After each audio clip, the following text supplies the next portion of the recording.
Hello everyone. So today is the fifth day of daily MCQs for tests, and before we start the video I just want to show you something. ये preview है हम जो course provide करने वाले हैं UPSC preparation के लिए, उसके लिए, ठीक है। तो यहाँ मैं कहना चाहूँगा कि most of the people complain that art and culture is a thing which is very boring and you have to rote memorize a lot of things, but that is not true. अगर आपको चीज़ें अच्छी तरह से प्रस्तुत की जाएंगी तो वो आपको रोट मेमोराइजिंग वाला बोरिंग नहीं लगेगा, बल्कि आप उसको समझ के याद रखोगे। तो ये मेरा डांस का नोट्स है जो मैंने बनाया हुआ था, तो इसमें मैंने कवर किया है भीमबेटका लखुदियार जो केव पेंटिंग्स है, उसमें भी डांस फॉर्म दिखाया गया है। हमारे ट्राइबल सोसाइटी जो है उसमें भी कम्युनिटी डांस का सिस्टम है। हमारे ट्राइब्स के बहुत सारे अलग अलग डांस है, जैसे आपको पता होगा चापचार कूट जो है वो मिज़ोरम में होता है, नौकरेक डांस जो है वो मेघालय में होता है। तो उस तरह के बहुत सारे डांस फॉर्म आज भी देखे जाते हैं, और हमारे डांस फॉर्म हमारे पेंटिंग्स में, हमारे स्कल्पचर्स में, हमारे पॉटरी में भी पाए गए हैं। हड़प्पा मोहनजोदारो के समय भी ये डांस फॉर्म पाए गए हैं, ठीक है। यानी कि डांस बहुत ही पुराना सिस्टम है हमारे यहाँ। और दूसरा है कि जो मोस्ट ऑफ द डांसेस हैं वो रिलीजियस नेचर के हैं, जो कि आप देख सकते हैं नटराज, नटवर, लास्य, तांडव, ठीक है। इसको मैंने डिस्कस किया हुआ है। जो डिफरेंट कारनाज होते हैं उसको डिस्कस किया हुआ है। मुद्राज क्या होते हैं, रसाज क्या होते हैं, ये सब जानना इसलिए ज़रूरी है क्योंकि अगर आप जानोगे तो आप इसको अच्छे से समझ सकते हो। अगर ये सब पता ही नहीं होगा तो उसको अप्रिशिएट नहीं कर सकते हो। और इससे तो डायरेक्ट क्वेश्चन आया था मीन्स में, चोला ब्रोंज स्कल्पचर जो होता है नटराज का, उसके सिंबोलिज्म से डायरेक्ट क्वेश्चन आया था। जो लोग टेस्ट के लिए तैयारी कर रहे हैं उनको ये जानना चाहिए कि नाट्य शास्त्र जो है भरत मुनि ने लिखा था, जबकि अभिनय दर्पण जो है नंदिकेश्वर ने लिखा था।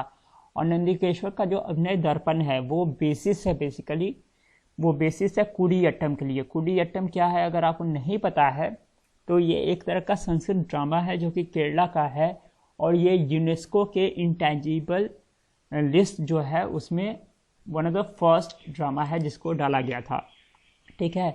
तो मैंने बहुत अच्छे से पहले डांस के बारे में बताया है, उसके बाद जो क्लासिकल डांसेस हैं इम्पॉर्टेंट उसको कवर किया है। अब जैसे त्रिभंगा पोज, त्रिभंगा एक तरह का पोस्टर है जिसमें बॉडी जो है वो 3 बार मुड़ता है, ठीक है। ये सारे इमेज जो आप देख रहे हैं, पहला इमेज एक स्कल्पचर है, दूसरा इमेज जो है वो आपको अजंता में एक पेंटिंग है, ठीक है। और इसके ऊपर भी यूपीएससी में क्वेश्चन आ चुका है, त्रिभंगा के ऊपर भी और ये जो पेंटिंग है उसके ऊपर भी। तो ऐसे क्वेश्चंस मतलब आपके कवर होते जाएंगे, कॉन्सेप्ट कवर होते जाएंगे, बहुत अच्छे से मैंने बनाया है। तो जो भी लोग यूपीएससी की तैयारी करना चाह रहे हैं वो इन्वॉल्व कर सकते हैं। हम लॉन्च करेंगे इसको कुछ दिन में। और जो लोग टेस्ट के लिए सिर्फ तैयारी कर रहे हैं, आपके नज़र में अगर कोई यूपीएससी की तैयारी करने वाले बंदे हैं तो उनको आप इन्फॉर्म कर सकते हैं। अब आज का वीडियो जो है वो हम स्टार्ट करते हैं। जो पहला क्वेश्चन है वो बोलता है the MG NREGA scheme fulfils which of the following DPSP. तो आपको पता होगा डीपीएसपी क्या है, directive principle of state policies, यानी कि ये कुछ प्रिंसिपल है जो कि स्टेट को फॉलो करने चाहिए जब वो रूल्स या ये जब वो एक्ट बनाती है, ठीक है। अब इसमें है एमजी नरेगा जो है वो एक तरह का एक्ट है, और इसके थ्रू जो है कंपलसरी एम्प्लॉयमेंट दिया जाता है 100 दिनों के लिए, ठीक है। जिनके पास जॉब कार्ड होता है, फैमिली के एक बंदे को एम्प्लॉयमेंट 100 दिनों के लिए दिया जाता है। तो ये एक तरह का राइट टू एम्प्लॉयमेंट का बात कहता है, ठीक है। तो राइट टू एम्प्लॉयमेंट कहाँ पे किस आर्टिकल में दिया गया है ये आपको बताना है। अगर पता होगा तो आप बना लीजिएगा ये क्वेश्चन। तो आर्टिकल 40 जो है वो पंचायती राज से डील करता है। आर्टिकल 44 जो है वो यूनिवर्सल सिविल कोड से डील करता है, जबकि आर्टिकल 51 जो है वो इंटरनेशनल पीस से डील करता है। यहाँ का आंसर हो जाएगा आपका बी, यानी कि आर्टिकल 41 जो कि राइट टू वर्क की बात करता है। और एमजी नरेगा कुछ नहीं है, राइट टू वर्क के टाइप का ही चीज़ है।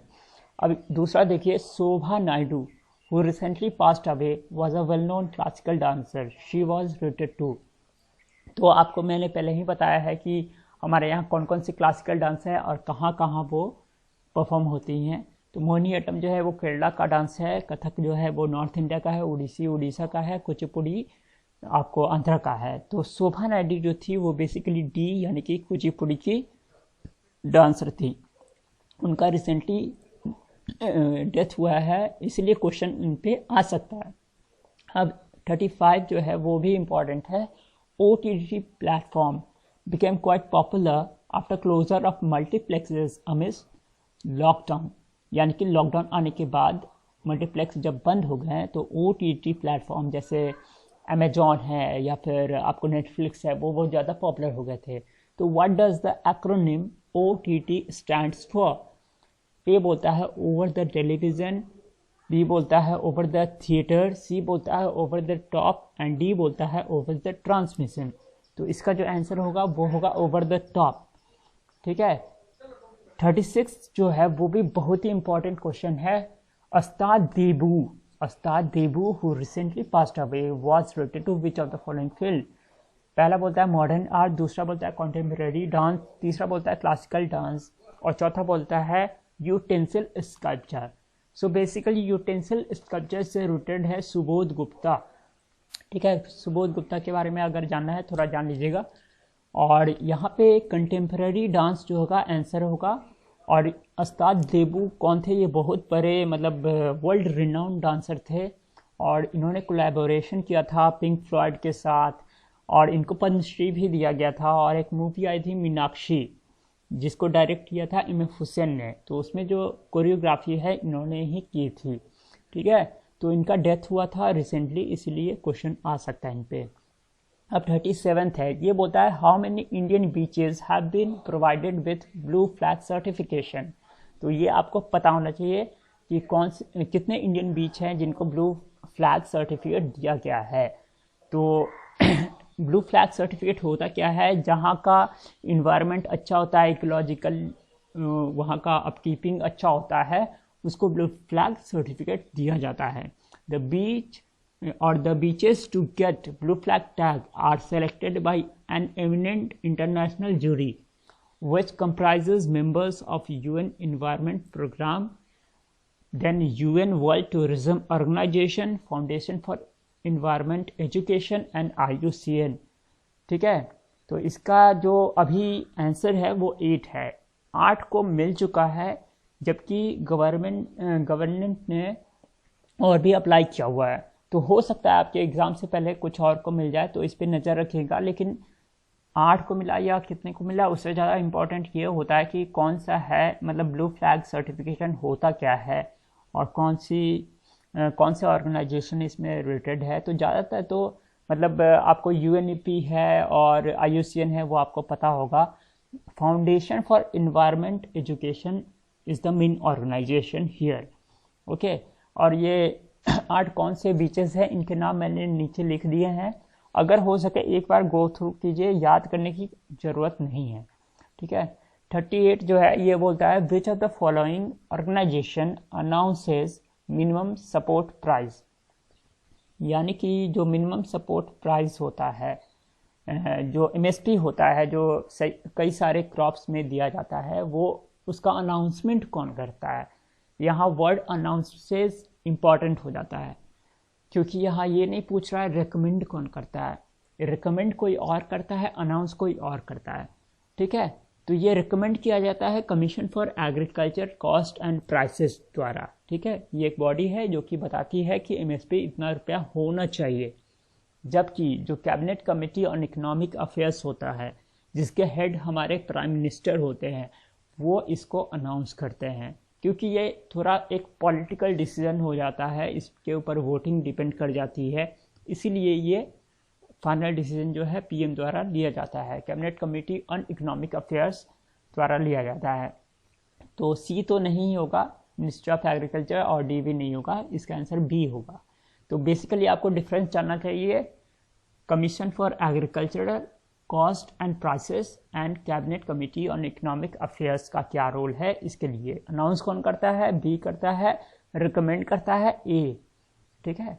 Now come to 39। The government recently launched Kisan Udan scheme, it is focused at. ये किस चीज़ के ऊपर फोकस कर रहा है? तो किसान उड़ान जो है वो फोकस कर रहा है providing concession to farmers on air tickets.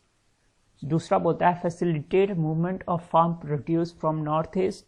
तीसरा बोलता है use of drone for spraying fertilisers. और लास्ट बोलता है launch of 5 special planes for farmers. तो इसका जो आंसर होगा बी होगा, यानी facilitate movement of farm produce from North East, क्योंकि वहाँ रेलवे का कनेक्टिविटी उतना अच्छा नहीं है। इसीलिए असल में 2 स्कीम है, एक है किसान रेल और दूसरा है किसान उड़ान।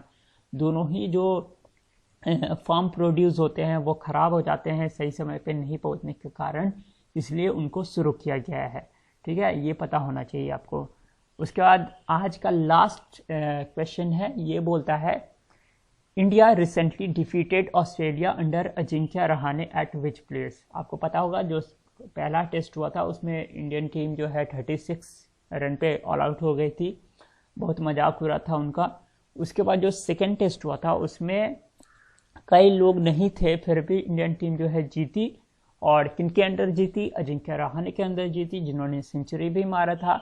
तो ये कहाँ पे जीती? सिडनी में जीती। तो सिडनी में जो है 3rd टेस्ट जो है वो खेला जा रहा है, जो अभी कंटिन्यू है। डी जो है एडिलेड की बात करता है, तो यहाँ पहला टेस्ट हुआ था। दूसरा टेस्ट जो इंडिया जीता था वो मेलबर्न में हुआ था, और जो मैन ऑफ द मैच थे वो भी हमारे अजिंक्य रहाणे थे। तो ये आपको पता होना चाहिए, ये थोड़ा इम्पॉर्टेंट हो जाता है। So this was all for today. Thanks for watching. और जितना हो सके इस वीडियो को शेयर कीजिए, और अगर कोई यूपीएससी के स्टूडेंट हैं या एस्पिरेंट हैं तो उनको इस चैनल के बारे में बताइए।